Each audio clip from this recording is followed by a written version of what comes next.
Hello, everyone, and welcome to the new season of the Purposeful Life Show with your host, Adrian Starks.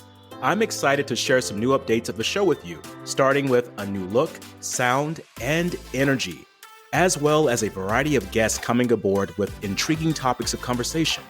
I hope you enjoy the new level of energy that will be brought to the show. Thank you for all of your support since the very beginning in 2019. Wow, it's been 3 years already? Because of you, the Purposeful Life Show is now in the top 5% of all podcasts globally, and we aim to get it into the top 1%. Continue listening to the show and share it with others. You can also now listen to the show on my Facebook page at Adrian Starks, where you can comment in real time and communicate with me about your aha moments. Thank you again for all of your support, and let's make this one hell of a year and be purposeful about doing that. Wishing you all much love and success.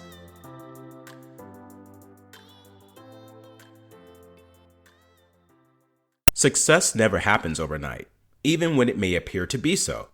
It often comes with challenges, setbacks, and frequent disappointments. How do some of the most successful people across the world continue to become better and raise their level of performance as time goes on? Today, we speak with a business innovator and icon, Mr. Mathew Knowles, founder of Music World Entertainment, professor, professional speaker, and father to two amazing musical geniuses, Solange and Beyonce. He will reveal to us steps to building a successful career and life. Stay tuned to our new episode, Being a High Achiever.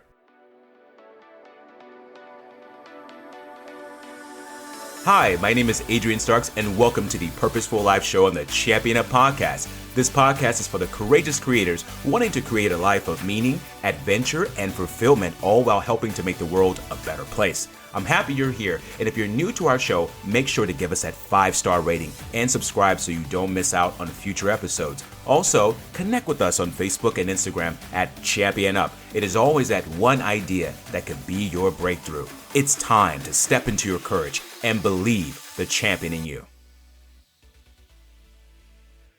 Welcome to the Champion Up Podcast and the Purposeful Life Show. I'm your host. My name is Adrian Starks, and I'm excited to have you back for another amazing episode. Before we get started today, make sure you give us that 5-star rating and to subscribe to the show so you can be on the lookout for more amazing content. Today is a fantastic and most uplifting episode I've ever done. I have a powerful businessman on this episode with me, and his name is Mr. Mathew Knowles. And Mr. Knowles, can you say hello to our audience today? Hello, hello, hello. It's good to see you, Adrian. It's good to see you, Mr. Knowles. Last time I saw you, we were in Italy. Yes, we were. And what an amazing experience that was. What an amazing experience. It was almost spiritual. I agree. Certainly agree on that. Yes, that would be the word I use. Yeah. Awakening moment. I had a lot of awakening moments from that trip, and especially the experience that our group had with you. I'm going to talk about this a little bit later too. Absolutely amazing. But before we get started here, you really need no introduction. But for our audience, I'm going to go ahead and give them this introduction for you here, okay? So Mr. Knowles is an author, professor, lecturer, public speaker, entrepreneur, music executive, artist manager, and founder of Music World Entertainment would be the words used to sum up the professional career of Mr. Mathew Knowles. Based out of Houston, MWE, which is Music World Entertainment, is one of the world's leading music and entertainment conglomerates, with record sales exceeding 450 million worldwide. Having worked with Chaka Khan, Earth, Wind and Fire, the OJs, Destiny Child, Solange and Beyonce, just to name a few. Knowles has garnered countless awards for his achievements in business, the music industry, and community partnerships. He has traveled all over the world, including Italy, what we just talked about here, as a keynote speaker, guest lecturer, and panelist at various prestigious universities and events. Knowles is a #1 best-selling author. We'll talk about a few of his books here today, and is currently working on Survivor, the Destiny's Child musical, which is set to open spring of 2020. Welcome to the show, and I'm excited to have you on to talk about what you're up to and the world of music, Mr. Knowles. Thank you for joining us. Thank you, Adrian. As you were reading my bio, I was making notes so I can talk to my staff so that they can update my bio. So I'm glad you read that out loud to me. Most of it's correct. There's a couple of things we need to change, but it's really a wonderful day. It's hot. Typical Houston, 100 plus. Yes. Very humid. But, you know, when you look at from a grand scheme of things, we're very blessed and grateful, I'm sure all of us, to live in a country, even though it has its challenges, and I'm sure we'll talk about that. Yes. But to live in a country called America and to have good health, those are two valuable assets that I think we have. Certainly can make those better, but we certainly have those. I love how you start off with that gratitude portion of that, because the first thing people think about is what's not going right, what's wrong. But when we can focus on the idea that we are in a world, in a country where we have a lot of opportunities and the doors are open, but there are challenges too, as with most of life. But when we focus too much on those negative things, you know, we're not going to get very far. So I love that you opened up about that. And it's a reason why you're so successful in what you do, because I know that you face a lot of challenges, but yet you continue to push through them. And speaking of challenges, you know, everyone has known you as the entrepreneur, business owner, and father to two amazing musical geniuses, Beyonce and Solange. You've been the reason behind the success of Destiny's Child and Beyonce's catapult to superstardom, Solange's great success in her music career, and many others. Simply put, Mr. Knowles, you're a pioneer of change in the music industry. Well, you know, not only do I want to be the pioneer of change in music, but now my focus is even more so being a pioneer of change in our social climate in America today. And how can we bring about social courage to speak up, out, speak against racism, sexism, all the other isms, xenophobia, all the things that people put and make themselves that they're better than one. We have to speak up against that and speak out against it. It's time for us to do old school, and that's boycott. I grew up in an era in Alabama when if something you didn't like Walmart selling guns, let's just boycott Walmart and let them feel the economic heat of selling guns. Trust me, they'll change that in a heartbeat.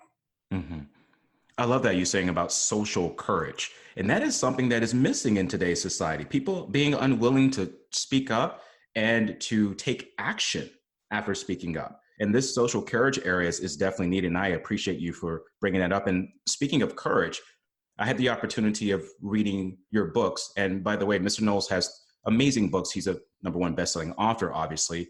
You have one book that I read that really touched me, and that was The Racism of the Eyes of a Child, where it's basically your memoir. And you talk about your childhood and the things that have impacted you that really have allowed you to become the powerful person that you are today. And there's a quote in this book, and you say, when you see those lines as a child, you can spot them even when they're subtle. And that's a powerful phrase. At what age, what was the age when you first noticed racism or you came into contact with it? Well, I was 5 years old, and that's how I opened the book. I'll give you the real short version. My mom, my grandmother, during the summers, me and my brother and my mother would go down to my grandparents. They lived on a farm, 300 acres of land. My mother and grandmother got along like water and fire. They just did not get along. This particular night, my mother got into an argument and decided she would take me and my brother.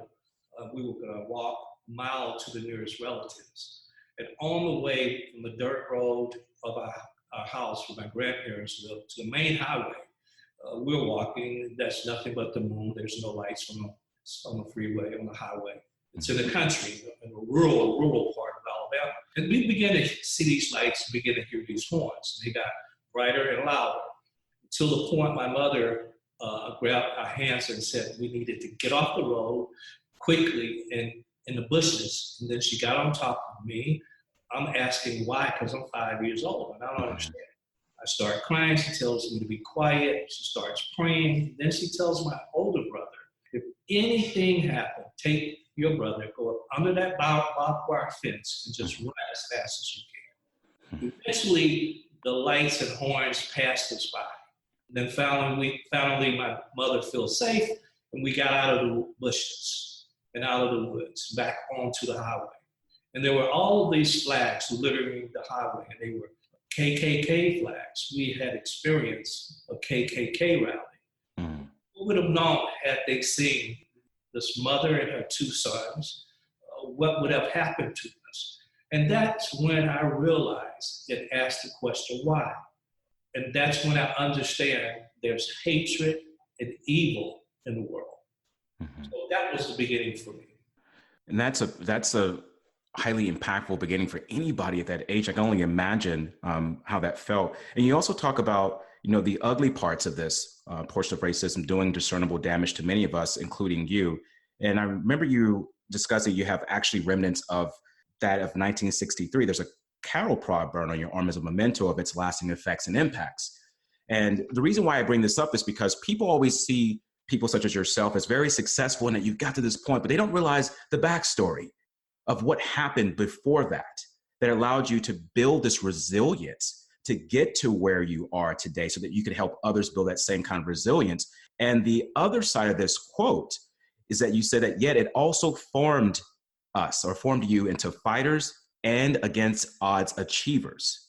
And I can certainly see that about you. And this leads us into your second book here. And this is not in terms of chronological order for our audience today, but I'm just leading us into the second book. And this is the DNA of Achievers, the 10 traits of highly successful professionals. Now, when we were in Italy, I brought this book with me. And I remember smiling to Mr. Knowles and saying, hey, can you sign my book? And he did this. But this book is so powerful because you talk about 10 of the traits of successful people. And I'll label these off here. One is passion. And your favorite quote I use a lot that comes from you is if you live your passion, you never work a day in your life. That's it. That's it. That's it. I memorized that one. I said, I'm not going to forget that. And the second one of this trait is vision. The third is work ethic. 4 is team building. 5 is planning. 6 is talk to do ratio. I like that one. 7 is learning from failure. 8 is giving back, which Mr. Knowles did with us in our group in Italy. 9 is risk taking. 10 is thinking outside the box. And this was important for all of us to know because I remember, it was 2018, right? We were in Florence, Italy, and you took out time in your busy schedule to come and speak to our small group that was touring there at the time. Now, for our audience, Mr. Knowles was traveling all around Europe doing speaking engagements, but he took out time to be with us, to share some wisdom and to really help us change our lives. And this is part of the number 8, giving back that he did with us. But he also showed us a lesson during this lecture I'll never forget. It's called Thinking Outside the Box. And I remember one of our coordinators the night before had us, after we ate dinner, to go and find an empty box. And we were going from store to store, walking down the cobblestone streets, and we were trying to find a big empty box. We kept figuring out, why are we looking for the empty box? And then we figured out the next day when Mr. Knowles arrived, what that empty box was all about. And I remember the exercises that he did with us, and it made me think, yes, that's what it means. And Mr. Knowles, for our audience today that's listening, when it comes to their accomplishing an idea or dream, why is it important to think outside of the box? Well, I'm going to share something with you that I did not share with you guys that day. Okay. Part of that exercise, and remember you guys spent the evening trying to find a box. Mm-hmm. That was actually part of the exercise. I never told you that. Oh. How would you accept someone telling you to do something that in your mind was totally ridiculous and had no meaning? Would you have the faith? Would you have the faith to do it, regardless if you understood why you were doing it? Or would you give reasons as, this makes no sense, why the hell are we doing this? Mm-hmm. What would be your attitude about having someone assign you something that had zero meaning at the time? That was part of the exercise. So I'm curious to hear what the internal conversation was between you in getting the box.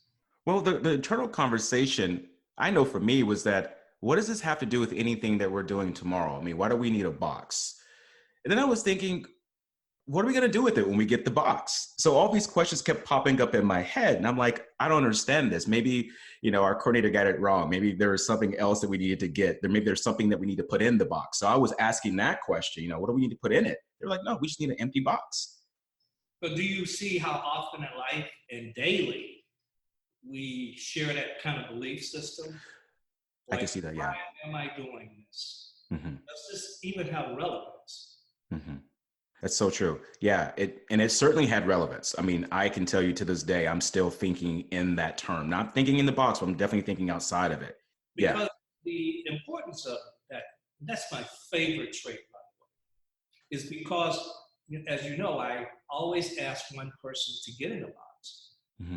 I ask them to ask someone else in the room to get in the box. And the reason for that is that we tend to want to be around and be in our comfort zone. And our comfort zone are people that think like us, who look like us, and who financially are like us. Mm-hmm.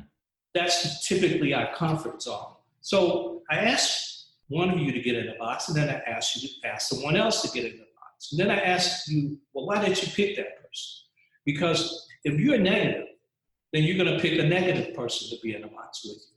If you're positive, you'll pick a positive person to get in the box with you. That's human nature. Yes. Also something we have to change about ourselves.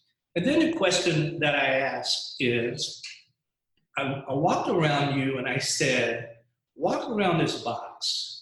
And none of you could. And I said, why can't you walk around this box? Well, I feel walls. I feel barriers. I'm running into the other person.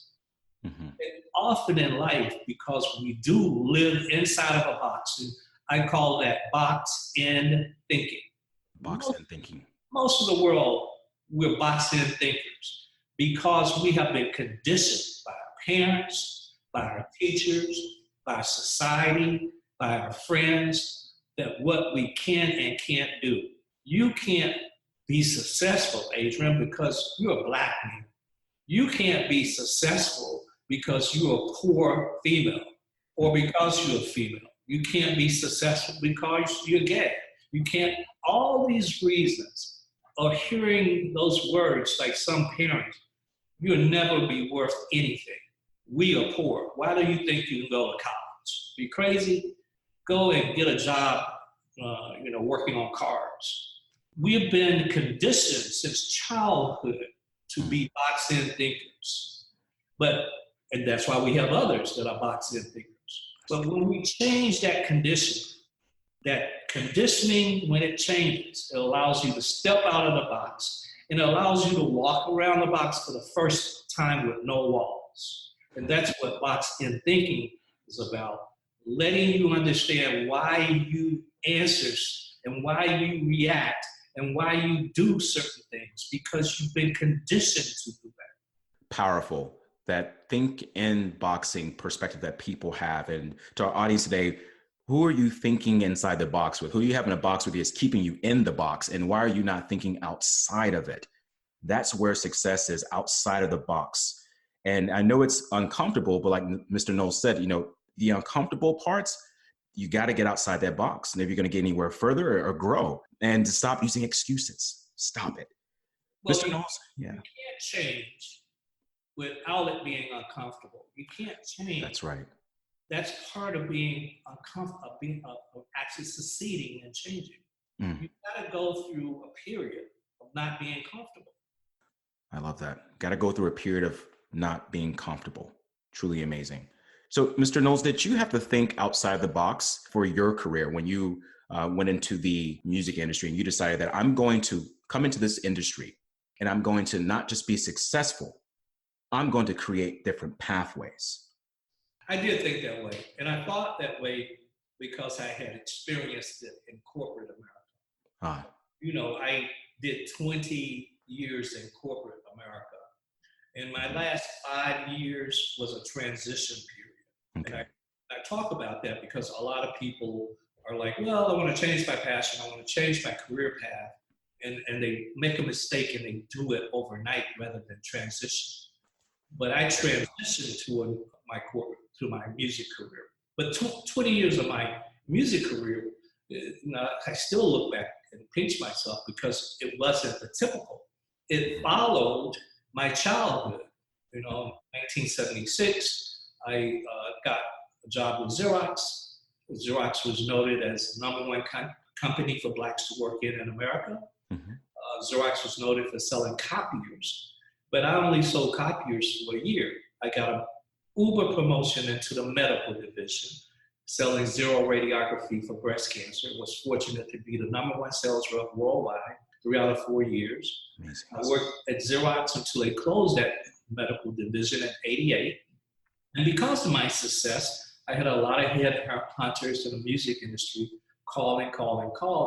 I became one of the first Blacks in 1988 with Philips to be an MRI and CT scanner, sales rep and marketing rep. And then in the beginning of my career, I was one of the first to be a neurosurgical specialist with Johnson & Johnson. So I had the opportunity to sell capital equipment that has a huge selling cycle and marketing cycle. Mm-hmm. I had the opportunity to sell diagnostic imaging, which meant when I walked into the room with any radiologists or neurosurgeons, I had to go through 100 steps of, does this Black man know what the hell he's talking about? I could only imagine people asking, yeah. And you worked through that. And that's why you're here today. And you mentioned about your history of, the corporate world, which many people that just see you on television or they hear about you, they don't know about, right? Because they haven't done that research or read the books, which I suggest read the books that Mr. Mathew Knowles has written, because he talks about this in the DNA of Achievers, about the history of his working in the corporate world. Most people today, and especially our Black brothers and sisters, mm-hmm. don't want to know history, don't want to know the truth. That's right. Yeah. Don't want to read. We are now conditioned by sound bites. We believe almost anything we hear on social media. There's people that right now are conditioning us to believe certain things because phase 3 of that is coming out soon and it costs more money. This is all planned marketing and planned engagement that we buy into every day. There's many intellectual people of any color in America today. Everybody is emotional because social media has made us emotional. It hasn't made us smarter. It's just made us want to argue a topic that we have no knowledge on. And in my classroom, I teach my students, if you ever want to lose an argument, I'll get you emotional. You'll always lose. Because when you stay calm and know your facts, you'll always win. I love that. When you stay calm and you know your facts, you'll always win. And I love also how you brought the fact about, especially people not reading and understanding the power. Because I know when I spoke with you, you told me, you said, Adrian, research is a powerful tool for you, and you've got to do your research. Exactly. On anything. And I never forgot that. And I love that we're having this conversation because I want people to know how amazing you are as not just, you're a leader and you're an innovator. And I love how you talk about social courage. But for our audience listening today, I want to just ask briefly about the DNA of Achievers and the traits behind that. And with your daughter, Beyonce, obviously she is a legendary pop singer. Did you find those traits in her at an early age? Well, as time passed more and more, and it always organic, the universe always shows it. Mm-hmm. Interesting, the power of the universe. As time goes more and more, I think we will begin to see equally the talent of Solange. Yes. I often, I feel saddened that she sometimes gets discounted when in fact, she is an extremely great singer-songwriter. She's a Grammy Award winner. Mm-hmm. She's had #1 records. And those are the top spectrum that you can have in the music industry. Winning a Grammy is like winning a Super Bowl. So you can't ignore, and it's really disrespectful to ignore any artist that's won a Grammy, not nominated for it, Yeah. but won a Grammy. So I just want to point that out. And the older I get, the more I begin to question, even myself, that part of Solange and Beyonce's success is literally their real DNA. That the DNA between myself and my former wife is inside of them, and that DNA drives them to, even from a metabolic standpoint, a psychological standpoint, it drives them to be different. And this is something I'm beginning to research more and more on. What does the real DNA of one, how does that affect who we are? Now, there's external things that affect who we are. But I want to dig in deeper about the real DNA and how does that affect. And the external things is, my kids saw us work very hard. My kids saw us have success in business, failure in business. They had opportunities because we have a better financial platform than maybe some others, parents did. And so those were some of the external things. But again, I'm beginning to really question the real scientific part of DNA and what its role in success. That is a very powerful question. Yeah, the role of DNA and success in general, the scientific portion of it. And that is something that I'm asking a question on too, because obviously when people are successful, there's something behind that. And there's much deeper than what we assume. And I also love the fact too that you brought up the notion of this, and for our audience as well too. I remember when I first met Mr. Knowles, and we talked, it was great to speak to him in person. And this man is an amazing father. And the reason why he said Solange and Beyonce, because he has 2 daughters. And whenever people are talking, they obviously say Beyonce's name, but it's like, no, Solange is also a very powerful, amazing Grammy Award-winning musician. And this is part of his life. He's raised 2 amazing geniuses, musical geniuses in this industry. So I want to thank you for bringing that up too, and also correcting me on that, because I want to make sure I include both at all times. Thank you. So for today, Mr. Knowles, if you had one word of advice to the audience member ready to live their passion, because we talk about this, in whatever field of interest they choose, what would be a great first step and gem of wisdom for them to consider? Well, the one word would be identify. Oh, that's a new one. Identify. Okay. Well, I listened very well. You said if there was one word, or giving you the one word, identify. Identify. But overall, I had to, and at some point, passions change. They don't always stay consistently the same, and for different reasons. For me in corporate America, when I day one started in corporate America, I said I would work 20 years in corporate America, day one. So I had already established the length of time I wanted to do it. And so by year 15, it was time for me to transition, had it in music or whatever.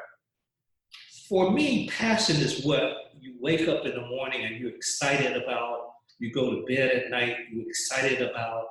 You don't mind doing an interview if only 10,000 people are gonna listen to it and hear it, or 10 million, because you just want to share information that hopefully can help someone, even if it's one person. I'm at the point now, if I could help one person, then I feel justified that I did something today that was meaningful and something that the universe will hold and share. So I think it's important to identify that passion. And that's simply, and the DNA of Achievers, what we don't talk about is it is a workbook. After each chapter, you have to go to work. And so I ask you, list your chapter, your passions. List them. What are your passions? What are some of the things that you are passionate about? And now let's go through those, because some of those are hobbies. It's important to know a hobby versus a passion. Now, I, at one point, had a large boat and loved to go out on that boat. I mean, I loved it. But that was a hobby. It wasn't a passion. I didn't wake up every day and just say, yeah, I want to go out in that boat. It was a pretty day. I wanted to go out on it, but it was not a pretty day. I didn't. See, passion, it was an ugly day. I still would want to go out.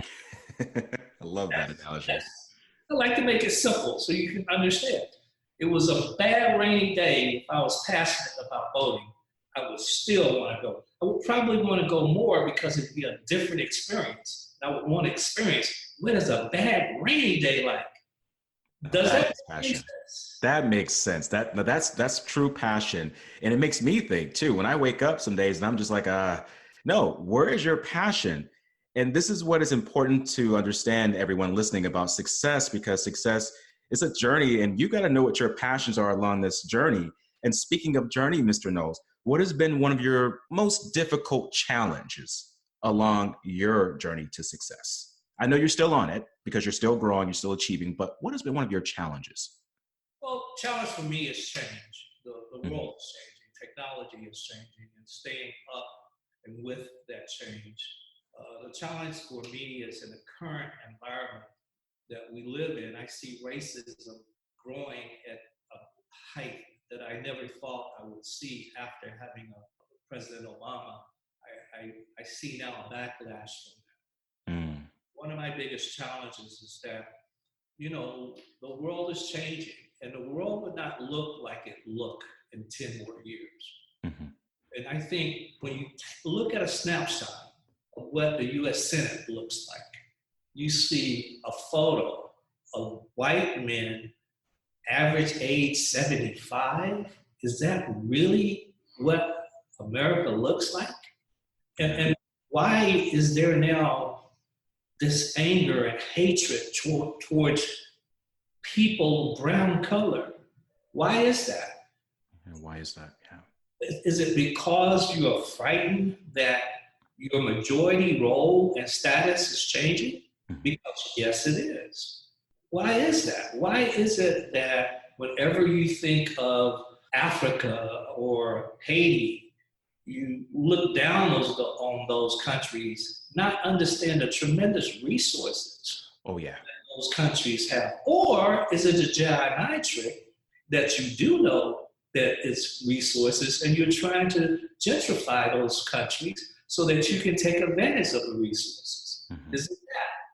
Why is it we're so frightened about our Muslim brothers, but yet most of the shootings in America and killings have been from white people?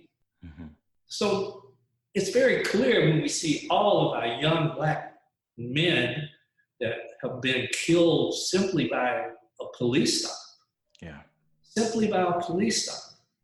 Or the fact that there's more Black men in prison today than the height of slavery. Wow. And that's what frustrates me is sometimes, and especially the young generation, we get so excited about things that just aren't really that important because social media has really conditioned a lot of the young people.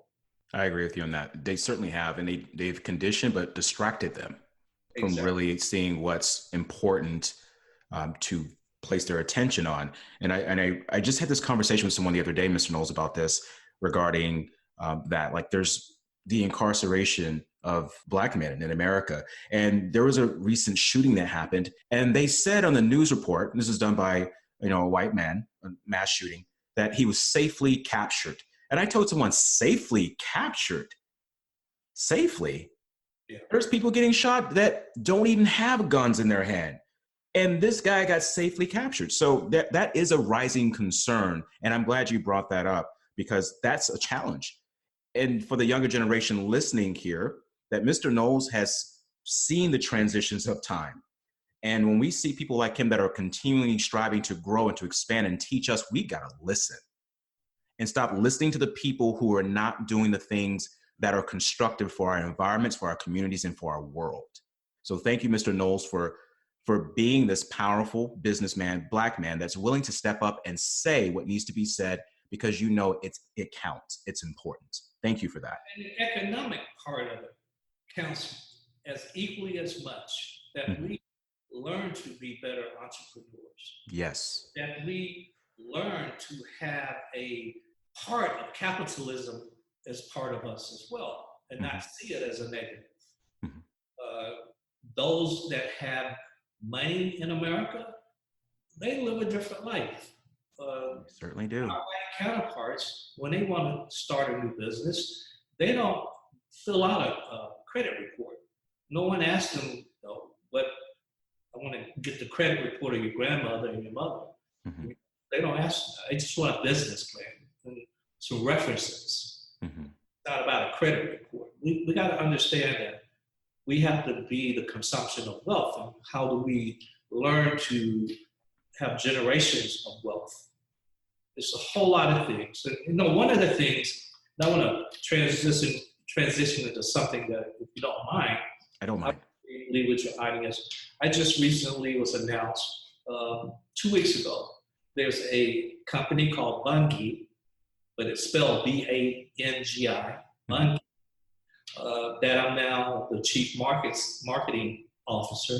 We are a publicly traded company, publicly traded. And what we do, we're one of the first, when we look at cannabis and hemp, we buy the property and then we lease back the property to the farmers and the dispensaries. And why is that important? It's because cannabis is a Control 1 substance still. And the Control 1 substance means that you cannot get monies from the bank. The federal banks will not make loans. And so we found a niche in the market. We call it now the green rush, just like we had the rush years ago. Because our counterparts get into these businesses early. When Black folks learn about something, we're paying $80, $90 a share versus $444 a share, penny stock. And so that's the thing that I'm really focused on as well right now is Bungie. And you can go to Bangi Inc., BangiStock.com, B-A-N-G-I stock.com. Okay. Find out all about it. Okay. And this is why you're a successful businessman, because you're looking at ways of how do I get into this market? How do I use it to my benefit to help others? And I love that. And Mr. Knowles, but why not just say, hey, I've arrived. I got the money, the status, the relationships. Why continue to build business relationships and capital in this industry that you're in now and even music? Why continue to do that? And that's a good question because I'm sure my kids don't need it. My standing joke is I'm going to spend every penny because I'm not leaving Beyonce and Solange anything. So it's a good question because it goes back to I'm passionate about it. Okay. I'm passionate about waking up in the morning, coming up with new marketing strategies, new ideas. Next week, I start the new semester at Prairie View A&M. Okay. I'm teaching there this semester. I taught 8 years at Texas Southern and 2 years at Fisk. I lectured last year. I lectured at Howard, at Harvard, at Cornell, at the University of Cape Town, Alabama A&M, all over. And I enjoyed that. I enjoyed lecturing. As you know, I do a ton of public speaking. By the way, if any of your audience would like to know how to reach me, just go to my website, MathewKnowles.com. Okay. One T, MathewKnowles.com, and you can sign up about public speaking. Love that. And that's what I live for. I live for that. I live for working with young people, students, because this is my 12th year of teaching. And I tell every day, I'm not here to teach, let's say the course is artist management. I'm here first to teach critical thinking. Critical thinking. That's what I'm here first. Because that's the number one thing, especially lacking with our Black brothers and young brothers and sisters, is the ability to critical think. Then I teach the course. And you mentioned, I'm going to go back to what you were saying about emotions we talked about earlier. If you can control somebody's emotions, you got them. And so this critical thinking portion comes into understanding that about, are you being driven by emotion, or are you using logic? Are you actually trying to analyze this situation the right way? Exactly. And that's why in my books aren't the typical. My books are based on research, mm-hmm. based on giving information that you didn't know before. That now when you put it all together, there's an aha moment.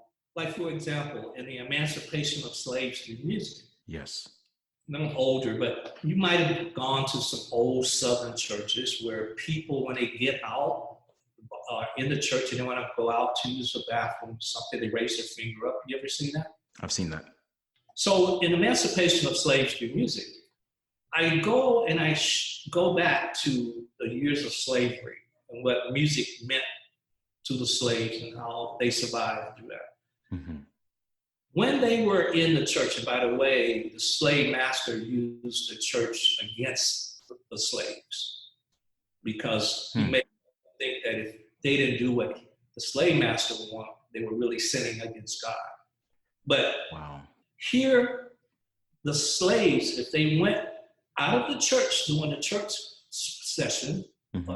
sermon, which was only typical to use the restroom, they had to raise their finger. At the back of the church would be the guards with their guns and stuff, and they have a piece of paper, and they would just line 1, 2, 3, and then 5, 4, 5, so that they could keep up and have a quick visual look on, okay, it's 19 people that's supposed to be here. There's 19, there's one out. That's how they kept up with our movement inside of this facility, was by you had to raise your finger as you walked out. To me, that's ridiculous. Yeah. I don't want to be raising my finger, just acknowledging abstract and the process of slavery that humiliated us, but yet we do it because we don't know. We don't know. Yeah, we don't know. And this is part of that critical thinking you were talking about, using our minds for something more constructive and looking at what's there and paying attention to it. This is amazing information, Mr. Knowles, and you've taught us so much today. And I know our audience has taken many notes. I've taken notes. And if you haven't taken notes, then you better go back and listen to this and take notes and implement into your life, because what you don't implement does not work. Mr. Knowles, you're a busy man. What do you do to relax or have fun while being away from the paparazzi, never-ending traveling arrangements, multiple artists, persistent podcasters pursuing you like me? What do you do to get away from all this ruckus and just to have some relaxation for you? Because you're human. I mean, and I know you need to have that. The speaking part to me is kind of like an artist performing. Like, artists work so hard, but what is their reward is when they're on the stage. Mm-hmm. So for me, when I'm on the stage, that's a reward for me. I enjoy that. I get this energy. I kind of change gears and I'm in it, So that's a reward for me. That, okay. The traveling is easier because my wife travels with me, and we try to make every place that we go, because we have the opportunity to go to many cities and countries, to have that an experience, learn, and kind of like we're on a vacation. I don't just go one place and then leave the next day. We explore and learn. Yes. So I actually take the negatives and turn them into positives. Love that. Take the negatives and you turn them into positives. And I know you have mad shoe game too. When I was in Italy, I saw the shoes on Mr. Knowles. Let me tell you, this guy's got some shoe game. Don't mess with him. My shoe game, I'm all about my shoe game. I ain't gonna lie. Shoe game, critical. I love it. Actually, you inspired me to get my shoe game. I'm like, man, I can't even come around Mr. Knowles in my shoes. I got to hide mine somewhere. But I love the fact that you have that part of you too, because, and you mentioned before, passion. You love what you do, and you know when to have fun when you're somewhere. You were mentioning you and your wife, Gina, you guys you present. You stay there for a little while, you enjoy the area, and then you move on from it. And that's part of living. Living your passion is doing the work, but loving what you do, but still having some fun along the way. And I love that, Mr. Knowles. We come to the part of the show here. It's called the Courageous Creator Question. And the reason why I call it the Courageous Creator Questions, because I think deeply about the person that's on the show. And I personalize this question just for them, based off what I've learned and based off what I understand.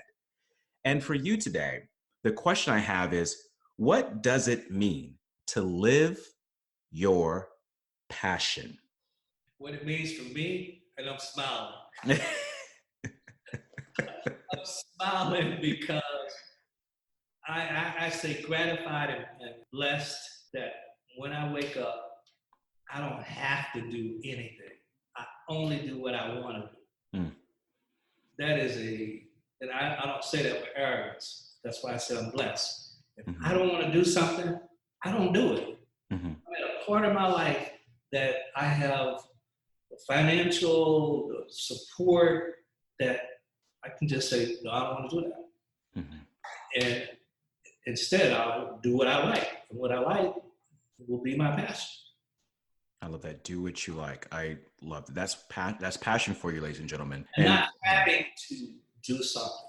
A lot of people would like to live their passion, but they're forced to do other things. You know, many times when I'm doing seminars, they say, well, this is my passion, but right now I have to pay the bills. And I'm just saying, I'm fortunate that I don't have to worry about that part. I can just do what I want, which is my passion. Love that. Do what you want, which is your passion. The audience today, are you doing what you want? Or are you doing what someone's telling you to do? Or are you doing what you think you have to do? Are you actually happy about what you do? Mr. Knowles mentioned earlier, when you get out in that boat, if you like boats, if you really have a passion for boating and you get out, even when the storm's out there, that's passion. Knowing that it's out there and you want to enjoy the experience. And so I would be remiss if we didn't really break this down a little slower. Some people have a tremendous passion. But today, this moment, they can't do it because of things that are surrounding them, economic things, family things that want to allow them, even the finances, to do their passion. So there has to be a word transition to passion. Transition. That we learn, because some people have to transition to passion. I transitioned to passion. I didn't just one day say, I'm going to work in the music industry. I went back to Houston Community College. I took 4 courses in the business aspect of music business. I went to probably 25 seminars, asked every question I was allowed to ask. Then I got into music industry. So it's important to transition and not just think, because you'll be really disappointed if you think one day, bam, you can go and do this. Sometimes you have to intern if you want to work in the music industry. And that means working for free. So I just want to make sure that people understand that there's a transition to passion. I love that. And that's something I'm going to keep in my book too as well. Transition to passion. And it reminds me, I'm glad you said that, because I worked in a call center for 8 years before I got into what I'm doing now. And I realized being in the call center, answering phone calls and doing all those things led to my ability to be able to speak with people and do interviews. So that transition was very important for me. And so thank you so much, Mr. Knowles, for your presence and time today on this interview. And for our audience, there's a few things I want you to know about Mr. Knowles. So Mr. Knowles, go to his website, Mathew Knowles, that's 1 T, MathewKnowles.com. And if you're interested, have him come and speak. I mean, I had the pleasure of being in front of him, and let me tell you, it was life-changing. So go to MathewKnowles.com. The books we talked about today, I encourage you highly to get those books, read them, learn them, implement them into your life. We talked about the racism in the eyes of a child, the DNA of achievers, and the emancipation of slaves through music. Make sure you go and get those books. And we also have the Destiny's Child musical, which I talked about earlier, that's coming out in 2020. So some updates for everyone to know that as well too. And there's also, I believe, a release. The Certified Classics celebrates 20th anniversary of Destiny's Child, The Writings on the Wall. 2020 is the year of Destiny's Child. We'll have a musical.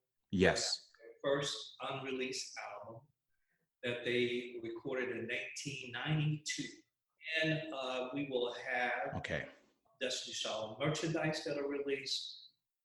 We have a new Destiny's Child video game coming out in 2020. And my book, Destiny's Child, An Untold Story. Okay.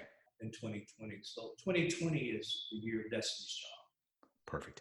All right. And to keep up with Mr. Knowles, he's on social media. You can go to his Facebook page, go to Instagram. He's on Instagram as well, too, Mr. Mathew Knowles, and his website, MathewKnowles.com. Go there, follow him, learn. Because if you do this, I'm telling you, your life will change. There's a reason why he's here today. Mr. Knowles, I want to thank you for being on this show as a courageous creator and being the person that you are today. Well, thank you so much. There's two things I want to leave the audience with. Okay. One is the opportunity for wealth. So I will ask them if they'll go to bungystock.com. That's spelled BANGI, stock.com. Just read it. The second thing is I always like to leave someone with something positive to remember. Okay. I'm a storyteller, so I'm going to tell a story. I travel a lot, as you know. And I was in Los Angeles this particular time, and I was going down the escalator, and this nun from Mexico had a bowl, and she had taped on the bowl a note, "Please give to the missionary." Of course, missionary was misspelled, but that's not the point. So I gave, and the key is we all have a threshold that we give to it hurt. To some people, that could be $1, to somebody else could be $10,000.